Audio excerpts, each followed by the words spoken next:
여러분 안녕하십니까. 경제현장 오늘 고광철입니다. 오늘의 주요 뉴스 전해드리겠습니다. 국제 금값이 온스당 3,000달러를 돌파한 가운데 은행권 골드뱅킹 잔액이 1조 원에 육박했습니다. 주요 은행의 골드뱅킹 잔액은 9,500억 원을 넘어서 작년 말보다 20% 이상 증가했습니다. 글로벌 경제의 불확실성으로 안전자산인 금값이 치솟으면서 금 투자 수요가 폭발적으로 늘어난 겁니다. 국민의힘은 수도권에 집을 한 채 갖고 있는 사람이 지방에서 추가로 집을 살 경우 다주택자 중과세 폐지를 추진하겠다고 밝혔습니다. 부동산 양극화 해소와 무너지는 건설 경기를 살리기 위한 방안인데요. 여야 합의로 법을 고쳐야 하기 때문에 시행 시기 등은 불투명합니다. 은행권 대출 금리의 기준이 되는 코픽스가 5개월 연속 떨어지면서 연 2%대로 내려왔습니다. 코픽스는 은행이 자금을 조달할 때 드는 비용을 반영한 금리 지표인데요. 은행들은 코픽스 하락을 반영해 오늘부터 새로 취급하는 주택담보대출 변동금리를 0.1%포인트 안팎 낮췄습니다. 최근 강남 3구 중심으로 집값이 뛰면서 상승세가 확산하자 금융당국이 가계대출 모니터링을 강화하기로 했습니다. 서울시는 토지거래 허가구역 해제가 집값에 미치는 영향을 3개월에서 6개월 정도 지켜본 뒤 재지정하는 방안을 검토하고 있다고 밝혔는데요. 심상치 않은 집값 상승과 늘어나는 가계대출 관리 어떻게 해야 할지 이어지는 집중 진단에서 살펴보겠습니다. 경제현장 오늘은 SBS BG앱과 유튜브에서도 실시간 시청 가능합니다. SBS BG앱을 다운받아 시청하면 더 많은 정보와 뉴스를 볼 수 있습니다.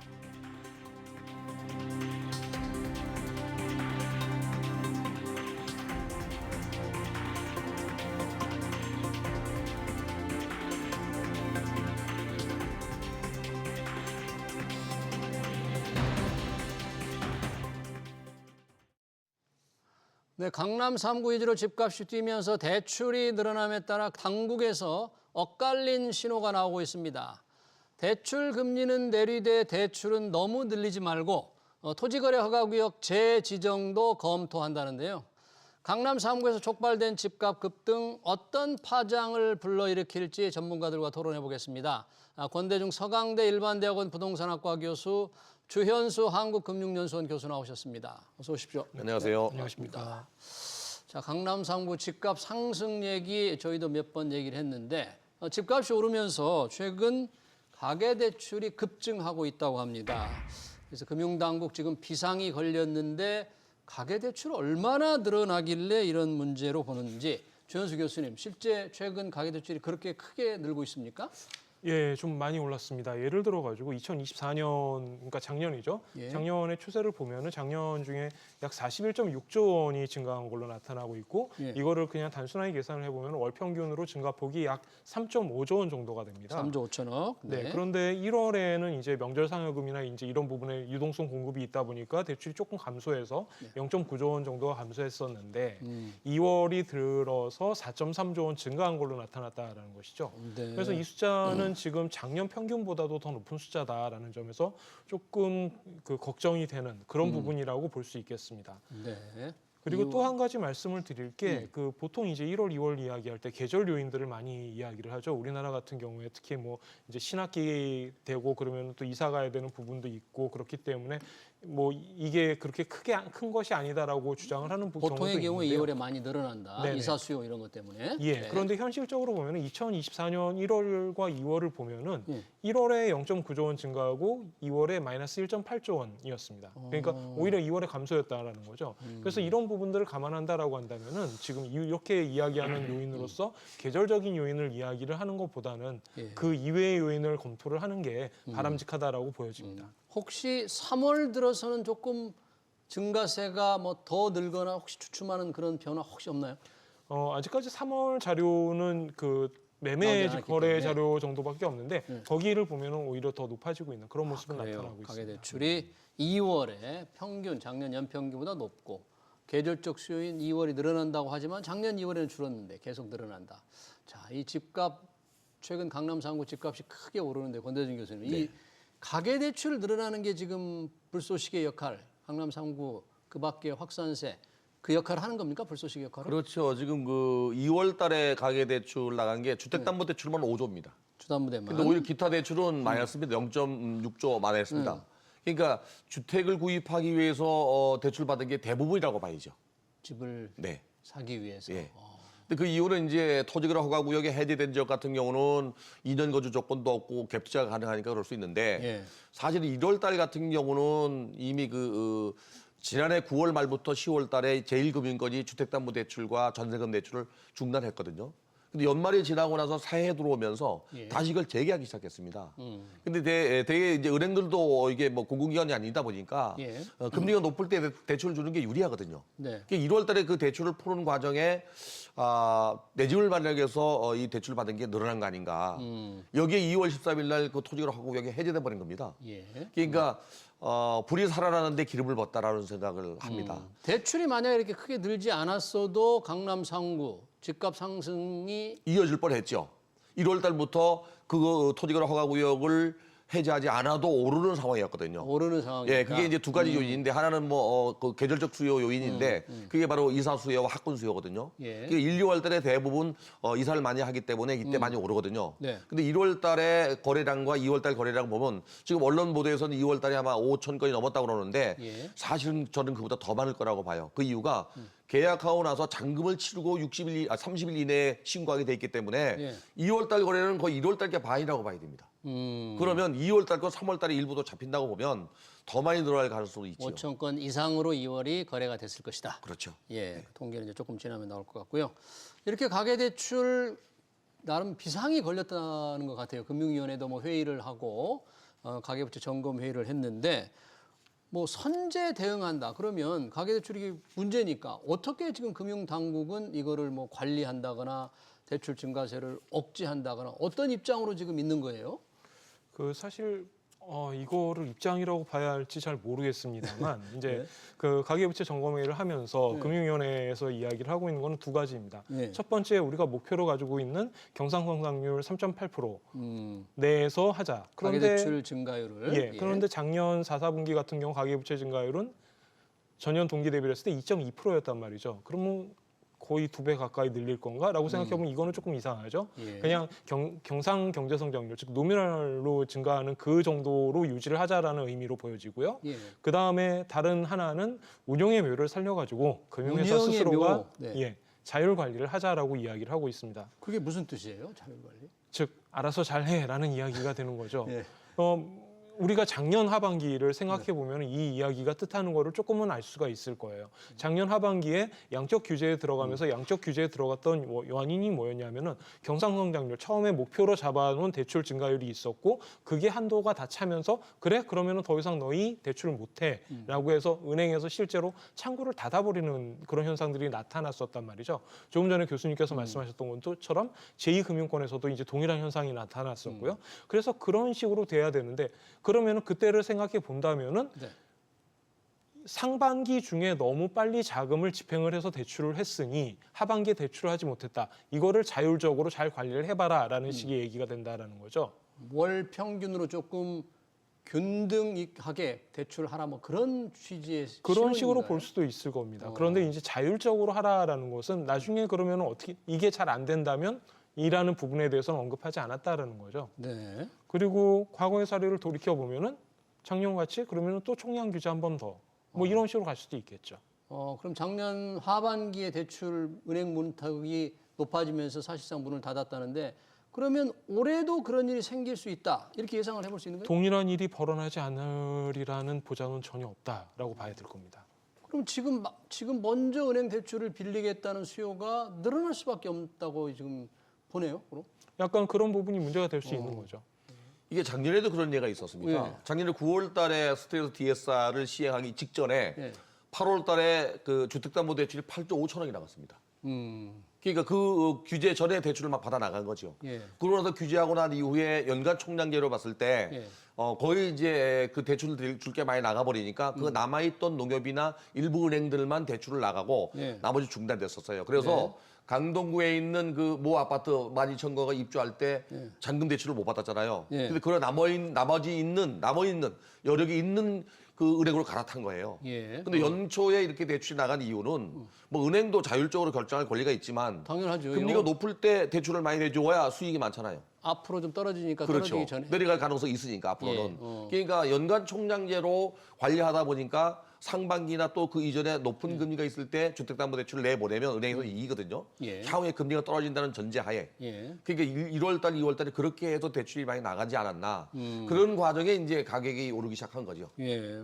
가계대출 관리가 아까 자율적으로 하고 운영의 묘를 살리라고 하지만 쉽지 않을 것 같네요. 금리가 좀 떨어지는 추세라면 수요자들은 마구 먼저 빌리려고 하고 나중에 또 총량 관리로 은행 문이 닫힐 걸 우려하기 때문에 이거 조금 너무 오락가락하는 꼴이 되지 않나 이런 걱정도 드는데요. 예, 뭐 그런 걱정이 드는 건 사실입니다. 뭐 예를 들어서 이런 식으로 생각을 해보죠. 예를 들어서 총량 규제를 하는데 그럼 트레일링으로 해서 과거 4분기 동안에 증가율을 몇 프로로 제한시키자라는 식으로 이 규정을 조금 바꾸기만 해도 실제적으로 은행이 이번 분기에 대출을 만들어낼 수 있는 총량은 확실하게 규제가 될 겁니다. 예. 그리고 훨씬 더 그 숫자는 안정적으로 유지가 되겠죠. 그런데 지금 같은 경우에는 연도 단위별로 1년에 몇 프로 이런 식으로 이야기를 하고 있기 때문에 그렇다라면 상반기에 아무래도 대출이 크게 늘어날 개연성이 높고 하반기에는 그거에 따라 눌리는 그런 현상이 나타날 수밖에 없는 그런 상황인 것이죠. 예, 그러네요.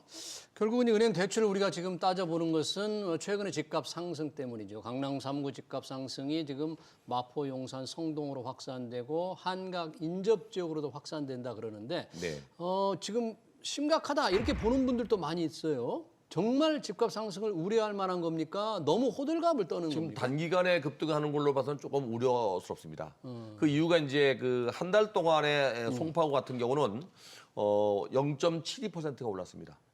한 주간에. 네, 한 주간에. 예. 근데 이제 한 달 동안에 서울 평균 0.18% 올랐는데 예. 이게 주간 단위로 0.1%가 오르면 1년이 52주잖아요. 예. 이게 복리로 계산해야 되는데 만약에 0.67%만 오르면 연간 한 40%가 오르는 꼴이 되거든요. 예. 그러니까 미래를 계속적으로 올라간다는 전제라면 지금 너무 많이 오르고 있는 거죠, 사실은. 예. 근데 이게 이제 그 계절적 수요가 있고 또 비수기처럼 어떻게 될지 모르지만 예. 이 단기 급등에 대한 그 피로감도 있지만 네. 향후에 그 만약에 주춤하거나 떨어지면 다행이에요. 네. 근데 안 그렇다면 문제가 심각합니다. 어떻게 될까요? 그 이유가 금년에 서울의 입주 물량이 약 한 4만 8천 가구 정도 된다고 부동산 1사하고 아파트 그 정보관계에서 나온 얘기거든요. 발표한 자료인데 내년 얼마인지 아십니까? 내년에 18,000 가구 정도가 입주 물량입니다. 확 줄어든다 그런 그렇죠. 얘기죠. 올해에 근데 부동산 가격이 오르는 이유는 딱 세 가지거든요. 예. 공급량이 부족하고, 공급 부족, 그다음에 유효 수요가 많고, 유효 수요. 예. 그다음에 유효 수요는 돈이 있어도 돈. 기꺼이 선언합니다. 그다음에 이제 돈이 많이 필 유동성 자금이 많으면 예. 어떤 거를 규제해도 오릅니다. 그럼 지금은 공급 부족이 예상되고 네. 또 대출이 늘어나니까 유동성 자금이 많고. 유동성 자금이 많고 거기에 따라서 이제 불안 심리 때문에 수요가 늘어난 거죠. 유효 수요가 늘어난 거죠.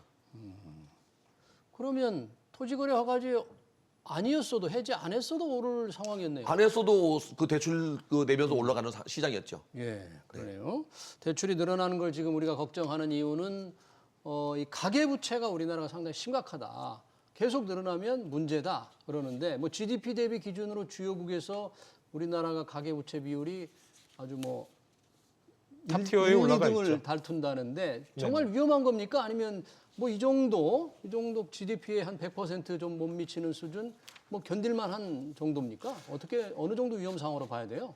지금 이제 BIS 기준에 따라서 보시면은 이게 2024년 3분기까지 자료가 나와 있는데요. 예. 거기를 보면은 가계부채 대비 GDP의 비중이 지금 90.7%까지 올라가 있습니다. 91.7이요. 네네. 물론 이게 이제 2021년에 99%대에 비하면은 네. 많이 낮아진 수준이긴 합니다만 BIS에서 이것에 대해서 기준점에 대한 이야기를 할 때 첫 번째로 제시하는 게 60%, 두 번째로 제시하는 게 80% 이렇게 두 가지 정도를 얘기하고 있습니다. 기준을 다 둘 다 기준을 다 넘어섰네요. 예. 그 60%를 이야기하는 거는 가계부채가 60%를 초과하게 되면은 이제 더 이상 가계부채를 늘려서 소비를 진작시키는 그런 효과는 보기 어렵고 오히려 소비가 줄어드는 모습을 나타난다라는 그런 기준에서의 60%가 되는 것이고요.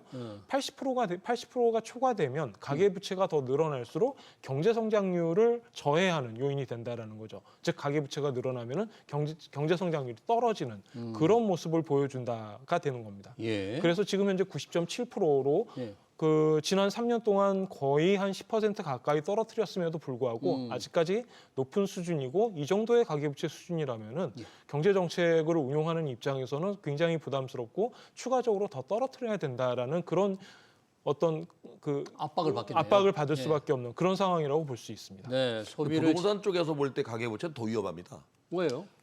지난 한국경제연구원에서 발표한 자료를 보면은요. 예. 전세금에 대한 그 보증금이 빚 아닙니까? 임대인에 전세 보증금 임대인이 언젠가 돌려줘야 되니까. 그게 2022년도 기준으로 1,058조나 됩니다. 지금 GDP 대비 가계부채에 그 전세 안 보증금 들어가 안 있습니다. 들어가 있는 거죠. 네. 근데 그게 이제 문제죠. 그게 만약에 문제가 되면 최근에 와서 전세 사기 사건이 벌어지듯이 보증금을 돌려주지 못하는 그 부담이 또 돌아올 수 있거든요. 예. 만약 전세 보증금까지 넣는다면 실질적인 가계부채 비율이 높은데 그래도 잠깐 교수님 언급해 주셨지만 이 부채 비율이 조금씩 지금 떨어지고 있잖아요. 네네. 그러니까 뭐 긍정적인 신호로 봐야 되지 않겠어요? 그 정도는? 긍정적이라고 볼 수는 있는데 그럼 간단하게 이런 식으로 계산을 해보죠. 자, 이게 80%까지 떨어지려면 얼마나 걸릴까? 80%까지? 네. 그렇게 본다라고 한다면 최소한 3년을 지금과 같은 식으로 총량 규제해 가면서 계속 눌러줘야 된다라는 거죠. 그러네요. 네. 그리고 아까 교수님 좋은 지적해 주셨는데 그 전세를 부채에 포함하느냐 안 포함하느냐에 대한 문제. 지금까지 우리나라 제도에는 이 부분이 부채에 안 포함돼 있고 이것이 약 1,000조가 넘는다라고 돼 있지 않습니까? 지금 현재 우리가 가계부채 얘기를 할 때 이 가계부채의 규모가 어느 정도 되느냐라고 생각해 보면은 지난 4, 4분기 기준으로 해서 1927조였단 말이죠. 예. 즉 다시 말해 33% 정도가 더 추가돼서 부채 규모가 늘어날 수 있다라는 이야기가 되는 거죠. 자, 암묵적으로는 그 정도까지 올라가 있다라는 거죠. 그러면 여기에서 단순 계산을 해보면은 한 130%까지 그러네요. 그런 식으로 생각을 해볼 수가 있기 때문에 가계부채 문제가 우리나라에는 성장률을 저해하는 굉장히 심각한 요소로 작용하고 있을 개연성이 높다라고 봐야 되는 것이죠. 그러네요. 소비 제약과 성장률까지 떨어뜨린 요인으로 제한할 정도로 지금 실질적인 가계부채율이 굉장히 높다. 전세 보증금도 포함하면 한 130%. 그렇게 추산해 볼 수 있을 겁니다. 야, 그럼 좀 걱정을 해야 될 상황인데 이렇게 지금 가계 대출이 계속 늘어나는 상황에서 지금 토지거래 허가제에 대한 논란이 많습니다. 서울시가 토지거래 허가제 해제한 게 2월 3일 날입니다. 13일입니까? 네, 3일부터입니다. 네, 그때부터 지금 집값이 특히 그 지역의 집값이 뛰었는데 뭐 다시 그러면 토지거래 허가제를 다시 재지정하는 그 방향으로 지금 검토를 해야 할까요? 이게 이제 토지거래 허가구역이 이제 그 땅 투기가 일어나는 지역에 이걸 억제하기 위해서 시도지사가 하는 거거든요. 예. 그게 국토부 장관이 하는 게 아니고 서울시장, 경기도지사가 하는 건데 오세훈 시장이 풀었잖아요. 그러니까 오세훈 시장이 대출을 규제할 수는 없잖아요. 그렇죠. 그러니까 자기가 할 수 있는 행위는 그거밖에 없는 겁니다. 그렇다고 수요를 억제하는 정책을 내놓을 수도 없어요. 이것도 국토부가 하는 거니까. 그러니까 이제 풀어놓고 생각 외로 거래도 늘어나면서 가격이 오르니까 서울시가 할 수 있는 방법은 다시 재지정하겠다는 얘기밖에 없거든요. 다시 지정하는 그래서 거. 그 얘기를 하신 것 같아요.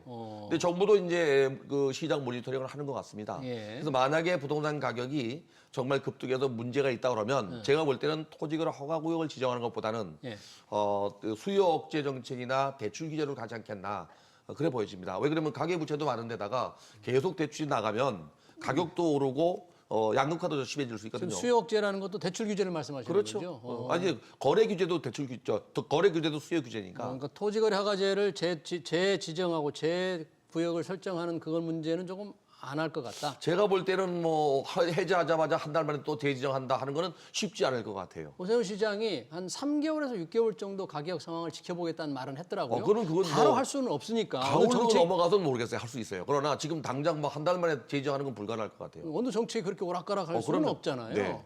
좀 차분하게 지켜보면 안 될까요? 너무 호들갑고. 지금 제가 볼 때는 이제 3월 중순이 됐으니까 3월이 지나서 4월쯤 들어가면 이제 비수기철로 접어들기 시작하거든요.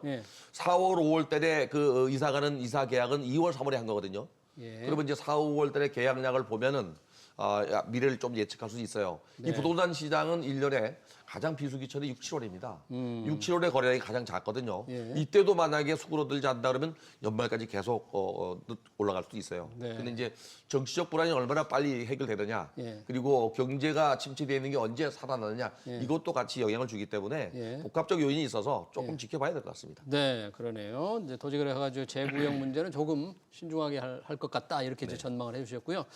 지금 대출 규제 관련해서 집값과 먼저 밀접하게 관련이 돼 있는데 대출 모니터링을 하면서 은행들이 자율적으로 통제를 좀 하기를 바라면서 있는데 전반적으로 지금 금리, 이거 지금 한국은행 중심으로 기준금리를 낮춰가는 추세잖아요.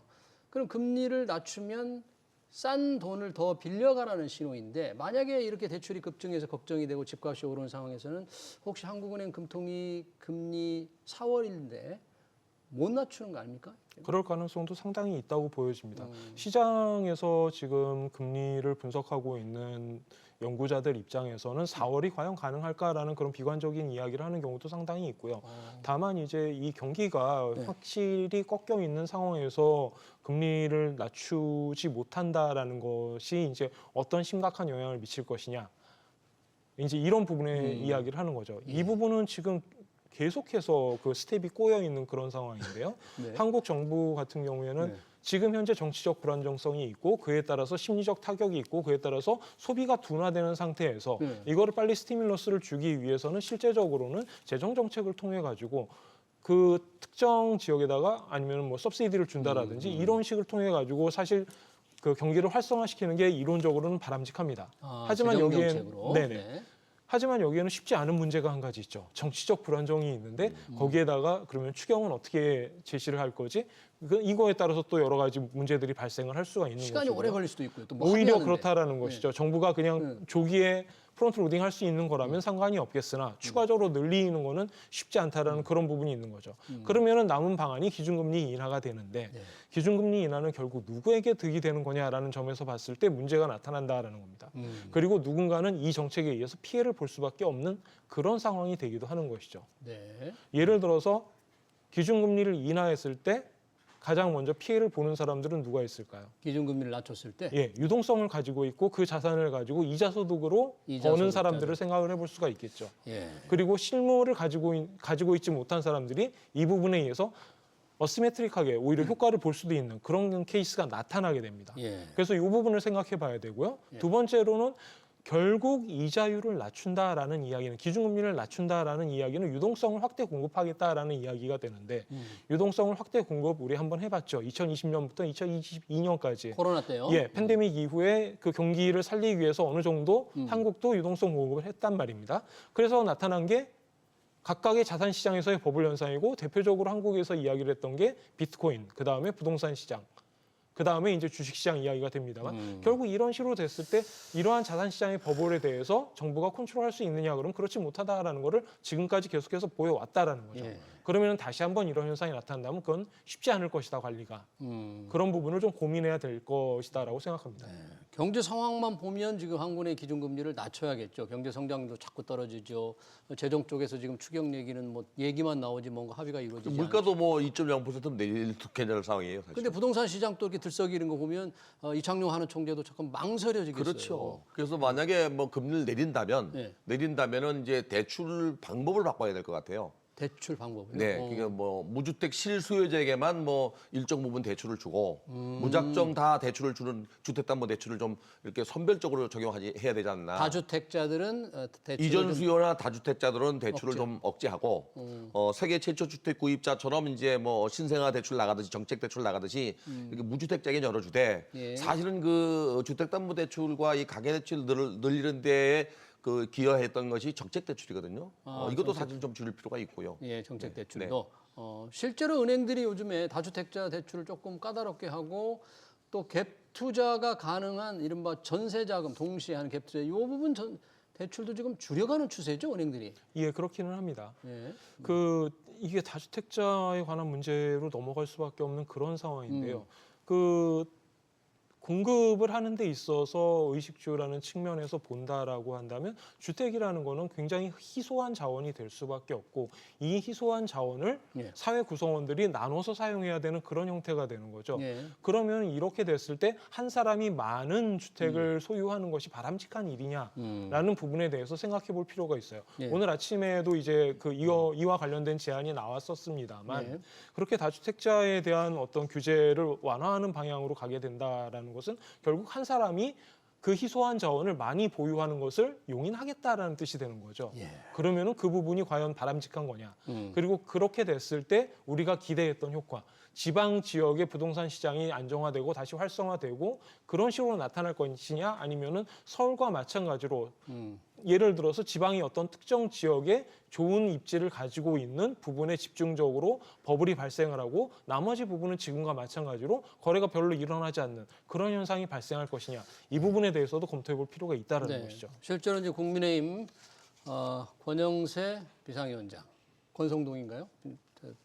국민의힘에서 그런 얘기를 했죠. 네. 수도권에 집을 한 채 가지고 있는 권성동 원내대표네요. 집을 한 채 갖고 있는 사람이 지방에서 한 채 이상을 살 경우, 일단 수도권 사람이 한 채 이상을 사면 다주택 중과세를 폐지를 검토하겠다, 이런 얘기를 했거든요. 이미 그 지방의 미분양 주택 중에서 지방 소멸이나 또는 그 인구 감소 지역에서 85제곱미터 이하의 주택을 사면서 예. 수도권은 5억, 지방은 4억 이하의 주택을 구입하면 주택 수에서 제외합니다. 네. 이미 시행되고 있는데 이제 사실은 그 인구 감소 지역이나 그 도시 쇠퇴 지역은 많지 않거든요. 예. 미분양 주택이 거의 대도시급 이상에 있습니다. 광역시라든지. 근데 이쪽 지역에 미분양 주택을 구입하는 경우에 주택수에서 배제한다 그러면 네. 가수요가 살아나서 미분양 주택을 좀 덜어낼 수도 있어요. 예. 지금 1월 말 기준으로 미분양 주택이 7만 2천 가구 정도 됩니다. 악성 미분양이 2만 2천 가구 정도 되는데요.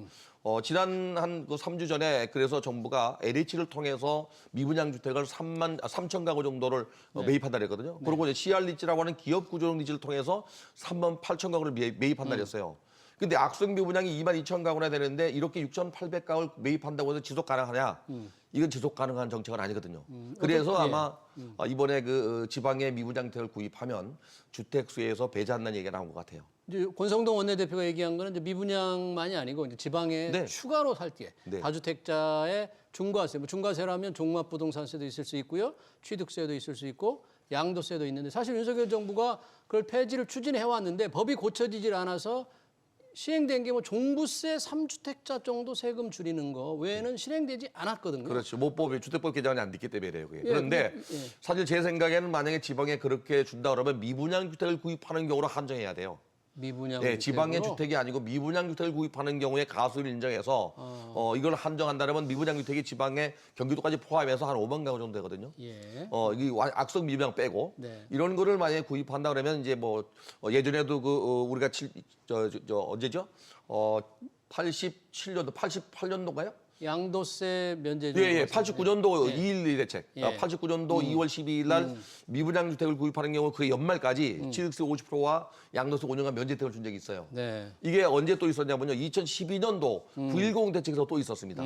그렇게 해서 미분양 주택을 소진했는데 지금은 그런 혜택이 없다 하더라도 예. 미분양 주택을 구입하는 경우로 한정하면 그건 뭐 괜찮을 것 같아요. 네, 이제 권성동 원내대표 국민의힘이 이제 이걸 띄웠으니까 여야 합의도 해야 되고요, 법도 고쳐야 되고 조금 갈 길은 남아 있습니다만 이 똘똘한 한치 현상 때문에 강남만 집값 올리는 것도 조금 해소해보고 지방 건설 경기도 살려보겠다는 취지인 것 같은데 이게 언제 시행될지, 시행되더라도 효과가 있을지는 두 분에게 조금 더 들어봐야 될 것 같고요.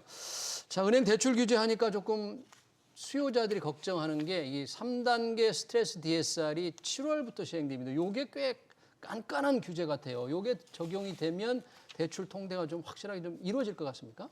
뭐 말 그대로만 실행된다면 아무래도 효과는 있겠죠. 실제적으로 그 작년 경우로 생각을 해본다라고 예. 한다면 작년 7월에서 9월로 이제 그 2단계가 연기되면서 예. 그 당시에 혼란이 나타났던 것을 비교를 해본다면 충분히 가능성은 있다라고 생각을 해봅니다. 특히나 DSR 같은 경우 이 스트레스 DSR의 기본적인 목적을 생각해 보면은 더 그렇다고 봐야 되겠죠. 스트레스 DSR을 적용하는 이유가 뭐냐라고 생각을 해봤을 때 일반적으로 한국에 있는 가계들은 너무나 많은 부채 부담을 지고 있고 예. 그에 따라서 가계의 생활 수준이 악화된다라는 점을 생각해 볼 수밖에 없겠죠. 그냥 그 평이하게 얘기해 보면 이런 겁니다. 집을 사기 위해서 소비를 줄여야 되는 오늘 먹는 밥값을 조금 더 줄여야 되고 그거를 가지고 빚을 상환해야 되는 그런 구조로 간다라는 거죠. 예. 이게 과연 사회 구조적으로 좋은 얘기냐?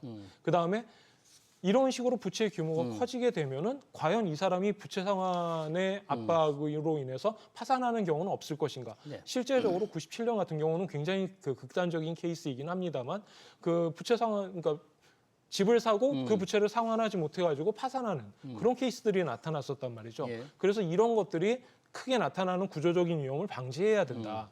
그리고 이런 식으로 집을 사다 보니까 부동산 시장에 대한 버블의 우려가 발생하기 때문에 이런 부분을 조정하기 위해서 DSR을 마련했다라는 것이죠. 알겠습니다. 그렇다라고 한다면 가계빚을 줄이기 위해서 이 부분은 갈 수밖에 없다라는 그런 측면이 남아 있는 거죠.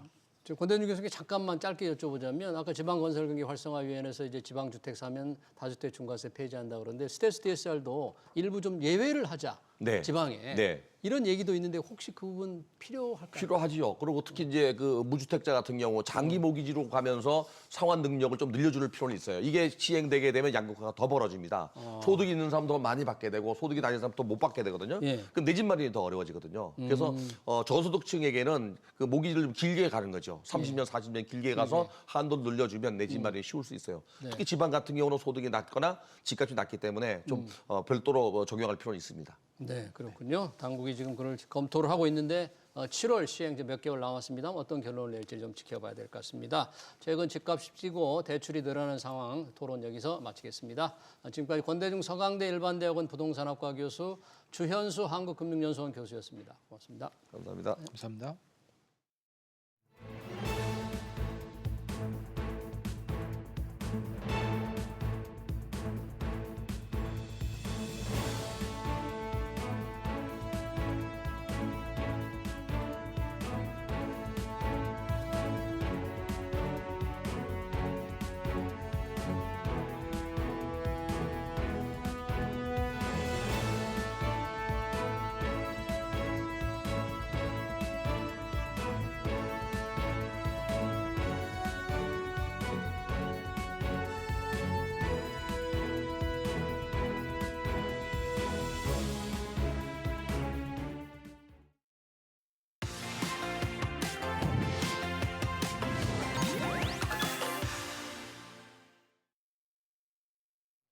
네, 토지거래 허가구역 해제가 강남 3구 집값을 너무 띄웠다는 비판 속에 재건축 시장과 전세 시장에도 변화가 예정되어 있습니다. 재건축은 6월부터 패스트 트랙이 도입되고 하반기부터 허그의 전세 보증 규제는 더 강화되죠.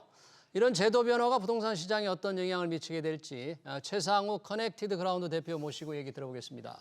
대표님 어서 오십시오. 네, 안녕하세요. 저희가 앞에 이제 집중진단 코너에서도 이 토지거래 허가구역 얘기를 좀 다뤘습니다만 이 토지거래 허가구역 해제가 된 게 지난 2월 13일이에요. 지금 강남 인근까지 집값 상승 분위기가 이어지고 있다는데 네. 뭐 조금 일시적일까? 이런 분위기가 좀 계속될 것 같다고 전망하십니까? 어떻게 보세요? 사실은 토지거래 허가제 해제가 상반기 주택가격 강세에 뭐 트리거가 된 거는 맞는데요. 네. 그런데 지난 3년을 돌이켜 보면은 서울의 초고가 지역으로 대표되는 지역의 강세장이 계속 있었던 것도 사실이고, 그리고 토어제로 묶였었던 지역이 못 올랐던 것이 한 번에 따라간 거이기 때문에 좀 더 시장을 넓게 보면은 그 소위 서울의 상위 20% 아파트 가격만이 지난 3년 동안 강세를 계속 보였었던 부분이거든요. 네. 그리고 서울의 하위 80%라든가 아니면은 지방 부동산 시장이라든가 경기권까지 확대를 하더라도 전체적으로는 시장이 아주 좋지는 않았는데, 지금은 이제 사람들의 수요가 굉장히 특정 지역으로 쏠려 있고 이 기조가 수년째 이어지고 있었던 거라 가지고 토어제는 근데 그 안에 속했던 지역 중에서 토어제로 묶였던 데가 키높이를 맞추면서 올라간 거라는 이벤트이지, 전체 시장은 이미 3년 전부터 이제 구조적으로 양극화, 양분화 돼가지고 움직이고 있습니다. 이미 3년 동안 이른바 조금 선호 지역, 그걸만 서울에 뭐 20%로 치자면 네네. 그 20%는 계속 오르고 있었고 토호제 네. 대상은 그동안 눌려 있었는데 이번에 네. 오르는 거다. 그러니까 토호제가 설령 해제가 안 됐더라도 안 됐더라도 이미 그 상급지 20%나 저는 그거를 출산율 때문에 사람들이 지방 소멸이라든가 수도권 소멸을 걱정하면서 학군지로 많이 밀려들고 있는 현상이 22년부터 있었고, 네. 그 과정에서 뭐 투자 목적으로도 전세 끼고 집을 살 수 있는 그런 지역들이 있었는데 토어제로 묶였었던 지역들은 상대적으로 덜 올랐었기 때문에 그게 해제가 되면서 투자 수요가 좀 적극적으로 유입이 됐고, 그게 주택 동향 조사에서 보면은 굉장히 강세로 잡히는 것뿐이지 길게 그리면은 이제는 비슷하게 다 올라간 거거든요. 이제 그렇게 보고 있습니다. 네. 그러면 이런 분위기가 조금 이제 확산이 된다는 표현이 좀 적절하지 않을 수가 있겠네요. 20%? 네, 저는 확산이라는 표현은 아주 적절한 표현은 아니고요. 오히려 사실은 더 좁혀지고 있는 그런 구간인 것 같고요. 예. 그 사실은 강세로 나타내는 지역들이 넓어지는 것처럼 느껴지는 건 맞는데요. 네. 그러나 지난 2010년대랑 2020년대 초반과 지금을 비교해 보면은 네. 시장 대비 초과 강세를 보이는 지역들의 지역이 더 좁혀지는 거는 맞거든요. 지역이. 그리고 설령 이제 강남권이라 하더라도 예. 강남, 서초, 송파 그리고 강동구까지 넣었을 때 강동구 안에서도 이제 준신축 같은 경우에는 가격 강세를 보이고 있지만은 일반 아파트는 횡보세를 보이고 있거든요. 그런 방식처럼 지금 시장이 이제 상당히 양극화가 되어 있고 학군지를 기준으로만 차별적인 강세가 나타나고 있는 그런 상황입니다. 네. 저는 이제 토호제 해제로 강남 3구의 집값 상승세가 확산되면서 전체적으로 상승세가 더 가팔라지니까 이럴 때 내 집 마련하는 사람들은 더 먼저 해야 되지 않을까 해서 내 집 마련의 적기가 언제일까요? 이거 좀 묻고 싶었는데 만약 그렇다면 내 집 마련의 적기라는 어떻게 삼아야 될까요? 지금 그래서 시장에서는 이제 두 가지 심리가 있는데요. 그 상위 20%에 해당되는 학군 지역의 주택을 보유했다고 생각하는 사람들은 처분하고 싶지 않아 하고요. 그럼 팔고 싶지 않고. 네, 그리고 앞으로도 이 수년간 이어졌던 기조가 소위 출산율이라든가 아니면 도시 수준의 어떤 변화가 있지 않고서는 계속 될 거라고 생각하기 때문에 매도하고 싶어 하지 않고 반대로 거기에 속하지 못한 쪽에서는 지난 3, 4년간 횡보를 했고 구매력이 올라왔음에도 불구하고 주택을 크게 매수하고 싶어 하는 심리가 또 없거든요. 예. 그래서 이 시장의 그 가격 양극화는 뭐 앞으로도 상당 기간 이어질 것 같고요. 그래서 아까 네. 뭐 언제 사면 좋냐 이런 얘기를 했는데 그냥 사는 거는 결국은 대출 제도가 열렸을 때 사는 게 좋기 때문에 대출 시점상으로는 제도가 열렸을 때. 올해는 상반기가 대출 제도가 열려 있는 그런 시기이고 지금 대출이 많이 늘어난다는 거죠. 네. 하반기에는 그 대출 총량 이미 이제 저희가 대출 총량을 사용하고 있는 상황인데요. 대출 총량제상 실제로 돌려보면은 보통 한 8, 9월이면 다 쓰거든요. 그러니까는 주택을 취득하거나 하는 그런 과정은 뭐 이런 부분을 고려한다면은 당연히 상반기가 훨씬 유리하고요. 네. 하반기로 가면 갈수록 제도에 좀 제약이 있기 때문에 취득하기가 좀 어렵습니다. 대출이 열렸을 때 자기 형편에 맞춰서 자기가 원하는 지역에 선택을 하는데 그 대출 상황을 좀 잘 해서 판단했으면 좋겠다는 말씀해 주셨네요. 자, 관련해서 6월부터 재건축 제도가 달라집니다. 안전진단 없이 조합 설립이 가능해진다. 그러니까 패스트 트랙이 도입된다는데 네. 지금과 정확하게 어떻게 이게 달라지는 거죠? 현재 그 재건축하는 데 있어서 가장 큰 세 번의 허들이 세 번의 인가이고 그 첫 번째 인가가 조합 설립 인가, 두 번째가 사업 시행 인가, 세 번째가 관리 처분 인가입니다. 예. 그 인가 단계에서 지자체가 상당한 영향력을 행사할 수가 있는데 조합 설립 인가 이전에 안전 진단을 통과한 대상들만 조합 설립 인가를 신청할 수 있는 것이 현 제도인데요. 예. 올해 6월 이후부터는 조합 설립 인가를 먼저 신청을 하고 그리고 사업 시행 인가를 받기 전까지 그냥 안전 진단을 통과하면 된다라고 하는 그 병용 패스트 트랙을 시행을 하게 됩니다. 예. 그러면 현재는 조합 안전 진단을 통과한 대상들만 조합 신청을 할 수 있기 때문에 조합 신청을 하는 자체가 많지 않은데 뭐 극단적으로 현재 1986년부터 지어진 아파트가 전국에 약 80만 채 정도 되고요. 5년 누적으로 86년부터 90년까지 준공된 아파트가 80만 채 정도 되고 예.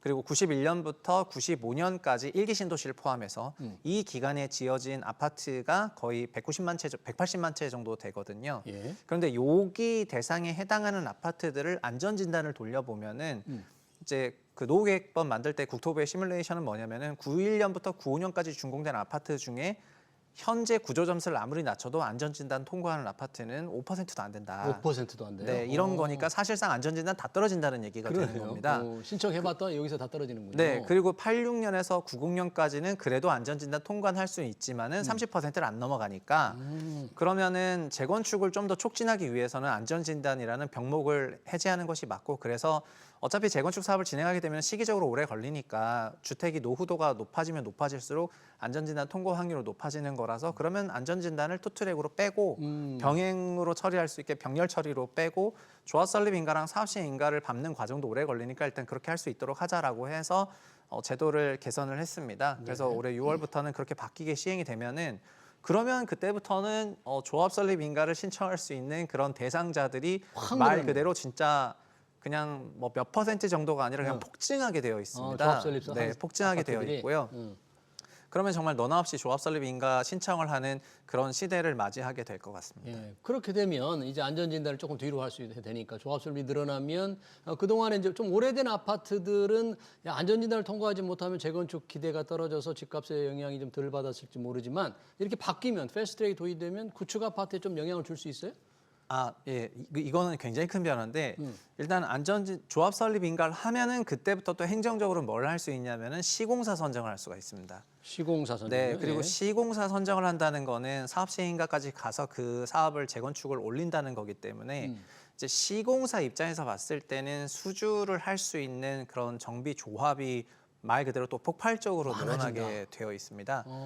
그래서 현재까지의 재건축은 시공사들이 좀 더 많고 재건축을 하겠다는 주체가 좀 더 적은 편에 속했다가 최근에는 과도기인 것 같고요. 예. 그래서 재건축을 하겠다는 조합들도 좀 더 많아지고 있고 시공사는 여전히 동수를 유지하고 있기 때문에 그게 좀 과도기인데 올해 6월 이후부터는 재건축을 하겠다고 하는 조합 수가 훨씬 더 많아지고 시공사는 여전히 동수를 유지할 거기 때문에 병목은 이제는 시공사에서 생기게 되어 있습니다. 네. 그래서 시공사들이 뭐 자기네가 선별적으로 대단지에 돈 되는 것 같은 것만 수주를 해도 먹고 사는데 아무 문제가 없을 거라고 생각하게 되면은 이제 그 종전에는 안전진단이 병목을 했었다면 앞으로는 시공사의 수주가 굉장한 병목을 일으킬 거라고 생각이 되고요. 그 얘기는 조합 설립 인가를 신청하고 사업을 하겠다고 하는 발주처가 아무리 많아져도 결국 그 일을 처리해줄 시공사가 얻게 되면은 여기서 병목 생기는 거지 않습니까? 그래서 병목이 이제 넘어가는 그런 과도기를 만들어낼 것 같습니다. 그럼 6월부터 패스트트랙이 되면 아까 시공사 선정한 일이 간단치 않은 일이 될 텐데 지금은 그 과도기라고 하셨잖아요. 그러다 예. 보니까 재건축 조합에서 시공사들이 제대로 좋은 물건 지금도 약간 좋은 물건 아니면 뭐 바로 뛰어들지 않는다거나 또 예, 경쟁이 지금도 이루어지지 맞습니다. 않아서 네. 그 시공사 선정이 무산되거나 뭐 이런 일이 굉장히 많다면서요 지금도. 그거가 이제 미래를 예고하고 있는 건데요. 그게 앞으로 6월 이후부터는 더 많은 조합이 들어오게 될 것이고요. 네. 그럼 시공사는 더 많은 풀에서 선별 수주가 가능해지고요. 그 선별 수주에서 탈락하는 재건축 조합 같은 경우에는 재건축을 하고 싶어도 그 시공을 수행할 소위 에이전시가 없는 셈이 되다 보니까 예. 정비 사업을 거꾸로 더 추진하지 못하게 되는 그런 일이 광범위하게 벌어질 가능성이 높습니다. 시공사 우위 시장 네. 이른바 시공사가 뭔가 키를 지는 그런 시장이 되는 거예요. 지금 서울은 완전히 그렇게 가고 있고요.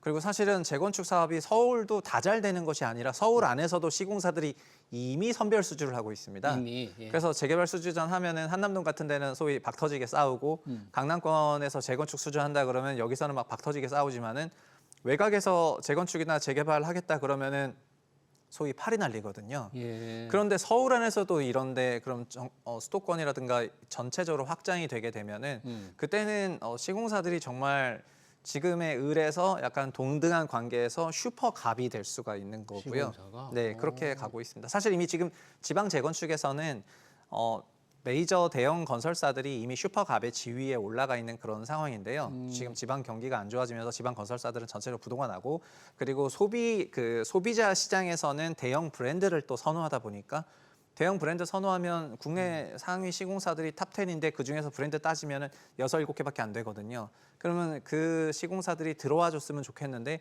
그런 회사들은 뭐 거들떠도 안 보니까 뭐 그래서 역설적으로 저는 결국에는 그렇게 생각을 하는데 제도를 이렇게 바꿔서 재건축이 되게 촉진될 것 같지만 현재 우리나라가 처리할 수 있는 그 캐파 이상으로 재건축이 될 수는 없거든요. 제도를 바꿔서 재건축이 활성화된다 하더라도 근데 사람이 있어야지 뭐 그 일을 하는데 그 회사가 있던 사람이 있던 뭐가 있어야 되는데 지금은 앞에서 병목이 생기니까 이 병목을 풀어주면은 많이 할 수 있다고 생각하지만 우리나라가 소화할 수 있는 거는 분양 구매력도 있고 등등 여러 가지 고려하면은 일정 양이 존재하고요. 예. 그 일정 양을 생각해 봤을 때 그거 대비 지금 6월부터 개정되는 조합 설립 인가를 쉽게 할 수 있도록 열어주는 거는 단기간에 너무나 폭발적인 그런 조합의 유입을 만들어낼 것 같아가지고 하반기가 되면은 이런 부분으로 인해서 뭐 이제 일부 과열도 있겠지만은 예. 굉장히 혼란스러운 그런 시장이 펼쳐질 가능성이 높아 보입니다. 그러네요. 이 정책 변화 6월부터 도입되는 패스트트랙이 시공사와 조합 간의 어떤 힘의 역학관계 변화를 가져오느냐 상당히 중요한데 만약에 그런 변화가 뭐 집값에 영향을 미친다면 뭐 신축이냐 또는 재건축 대상이냐 그에 미치는 영향은 좀 달라져요? 신축이냐 재건축 재건축 대상이냐요? 대상 아파트 영향이 좀 달라요? 재건축이 되면은 임차료를 높게 받을 수가 있고 그 높아지는 임차료는 주택 가격 강세를 예고하고 있는 거기 때문에 재건축이 전체적으로 많아지고 이 재건축 씬에 못 들어왔던 단지들이 대형 단지들이 들어오게 되면은 대단지 중심의 재건축이 많이 시행이 될 것 같습니다. 네. 그리고 그 수주전이 일어나는 모습을 보더라도 지금 직관적으로 예상해 볼 수 있는 거는 뭐 500세대 이하의 소규모 단지보다는 2, 3천 세대가 넘어가는 그런 대단지들에 대해서 건설사들이 여러 가지 좀 더 좋게 생각할 것 아닙니까? 어차피 시공 마진이 이제 그 시공 매출이 대단지일수록 크니까요. 그러면은 현재 노후 주택이라고 하는 재건축을 바라보는 그런 주택 그룹 중에서도 세대 수가 많은 단지들이 상대적으로 더 인기를 끌게 될 것 같고 세대 수가 적은 단지들 같은 경우에 또 여전히 비선호가 될 것 같거든요. 그래서 재건축 대상인 노후 아파트 그룹에서는 사업성과 세대 수가 이제 가격의 코어가 될 거라고 생각이 되고요. 그리고 그렇지 않은 단지들 같은 경우에서 또 이제 가격 양극화가 크게 벌어질 거라고 생각을 합니다. 네, 그렇군요. 전세 시장 잠깐 들여다보고 싶은데요. 전월세 시장 전국적으로 보면 매매 시장처럼 좀 하락 전환하는데 네. 그래도 수도권 선호 지역으로는 지금 상승세가 나타나고 있다는 거예요. 이게 집값이 오르는 지역 위주로 전세값도 지금 오르는 겁니까? 네. 사실은 전세 가격이랑 매매 가격을 이제 매매 가격 변동률이랑 전세가 변동률을 같이 그려보면은 둘이 거의 항상 동행을 하고 상관성도 0.9가 넘을 정도로 매매 가격과 전세 가격이 거의 붙어서 다닙니다. 네. 근데 그거는 전세라는 게 임차료고 임차료는 부동산의 수익이기 때문에 부동산의 수익이 올라가면 가격이 올라간다는 건 직관적으로 당연한 거라서 둘은 같이 가는 건데요. 지금 전세가가 올라가는 지역도 아까 소위 상위 20%에 해당하는 지역인데 이것이 꼭 가격만을 의미하는 것은 아니고 학군이 좋다고 생각하는 지역의 전세가가 크게 올라가고 있습니다. 그리고 이 이유는 올해도 뭐 초등학교 입학생이 35만 명밖에 안 됐고 뭐 한 5년 전만 보더라도 거의 40만 명대 50만 명 초반 갔었는데 지금 입학생이 감소를 하고 소비자들은 어떻게 생각하냐면은 지금 현재 비학군지 지역의 학교들이 초중학교들이 유지가 안 되고 사라질 불안함을 느끼면서 과거에는 초등 고학년일 때 그냥 중고등학교 학군지를 생각하고 이사를 했는데 지금은 초등 저학년 때부터 이사를 가버리거든요. 초등 저학년 때부터. 네, 그러니까 종전에는 초등 1, 2, 3, 4학년까지는 있었고 그냥 5, 6학년 때 가면서 중학군을 이용하는 그런 목적으로 학군지 이용 기간이 8년이었다면은 지금은 초1 때부터 가니까 학군지에 12년이 있겠다는 생각이 드니까 수요가 이제 폭증을 했고 그 폭증한 수요에 따라서 전세 가격이 상승을 하고 전세가가 상승하면 매매가가 상승하는 것이 학군지 위주로 나타나고 있습니다. 그래서 이것도 아까 모두에 말씀드린 것처럼 초저출산이 만들어낸 그런 수요의 변화가 시장에 이제 나타나고 있는 그런 현상이고 뭐 잠실, 삼성, 대치나 청담 같은 그런 토어제 지역도 학군지에 해당하는 그런 지역들이었기 때문에 이런 수요 인상과 함께 그냥 폭발적인 가격 상승이 있었다 이렇게 말씀드리겠습니다. 이제 학군에 대한 관심이 초등학교 저학년 때부터 이렇게 강해지기 때문에 그 영향으로 집을 매매나 전세에 영향을 줄 수 있다는 점이고요. 짧게 마지막으로 허그가 이 하반기부터 전세 보증 때 임차인의 상환 능력을 따진다. 이 영향은 어떻게 좀 나타날까요? 네, 지금 허그는 큰 두 가지 생각인데 첫 번째는 전세 대출을 받을 때는 전세 계약금에 있는 금액의 80%까지를 대출해주고 있는데요. 80%. 네, 그거를 이제는 임차인이 자기 소득에 맞춰가지고 DSR 계산하듯이 너무 큰 금액을 빌릴 수 없도록 하려고 하는 게 한 꼭지가 있고 두 번째는 전세금에 대해서 차주가 은행에 전세 대출 받는 거에 대해서 100%를 전세 대출에 대한 보증을 해주고 있는데 이것도 90%로 깎고 있거든요.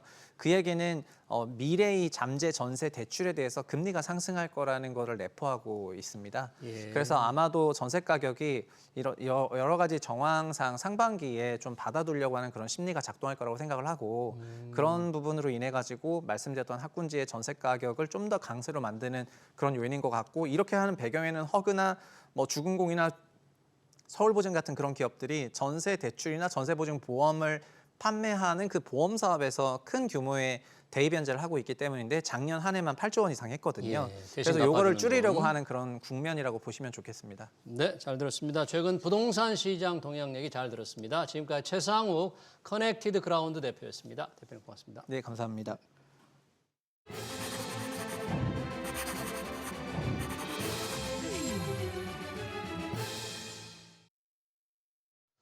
네, 서울 강남 3구에서 촉발된 집값 상승세로 집을 사려는 사람이나 금융 당국 모두 골치가 아픕니다. 실수요자들은 조바심을 치게 되죠. 금융 당국은 또다시 대출 규제를 만지작거립니다. 한국은행이 기준금리를 낮춰고 하는 상황에서 은행 대출 문턱을 높이는 것은 악귀가 맞지는 않습니다. 토지거래 허가구역 재지정도 부작용만 낳을 뿐입니다. 갑작스런 강남 3구의 집값 상승으로 모든 게 딜레마에 빠졌습니다. SBS 뮤직 경제 현장을 여기서 마치겠습니다. 시청해주신 여러분 고맙습니다.